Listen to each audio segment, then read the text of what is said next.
Assalamualaikum warahmatullahi wabarakatuh. Perkenalkan, nama saya Prasetya Dwi Nur Cahyo. Di sini saya akan mempresentasikan hasil pemahaman saya, yakni tentang virtual LAN atau bisa disebut VLAN.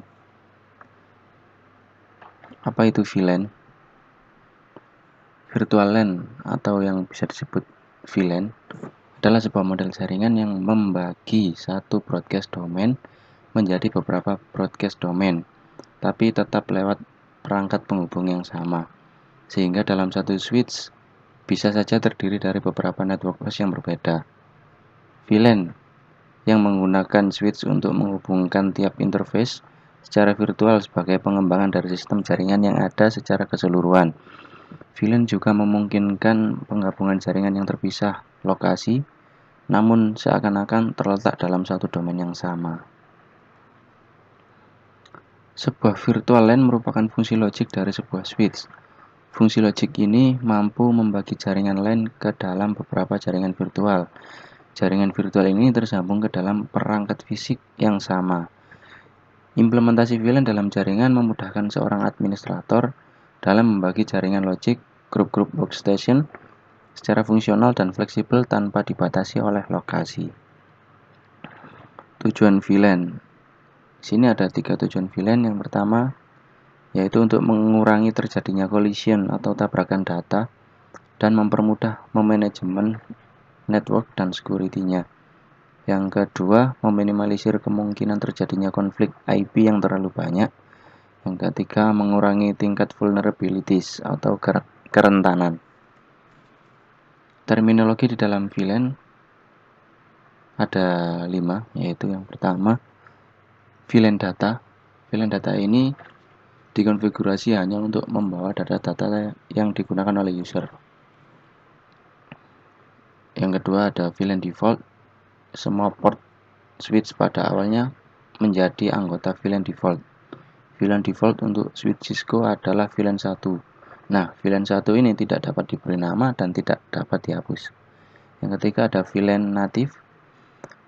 VLAN native dikeluarkan untuk port trunking. Port trunking ini digunakan untuk mendukung lalu lintas jaringan yang datang dari banyak VLAN. Yang keempat ada VLAN management. VLAN management ini adalah VLAN yang dikonfigurasi untuk memanajemen switch. Yang terakhir ada VLAN VoIP. VLAN VoIP ini VLAN yang dapat mendukung voice over IP atau VLAN yang dikhususkan untuk komunikasi data suara. Tipe-tipe VLAN. Yang pertama ada berdasarkan port, yang kedua berdasarkan MAC address, yang ketiga berdasarkan tipe protokol yang digunakan, yang keempat berdasarkan alamat subnet IP, yang terakhir berdasarkan aplikasi atau kombinasi lain.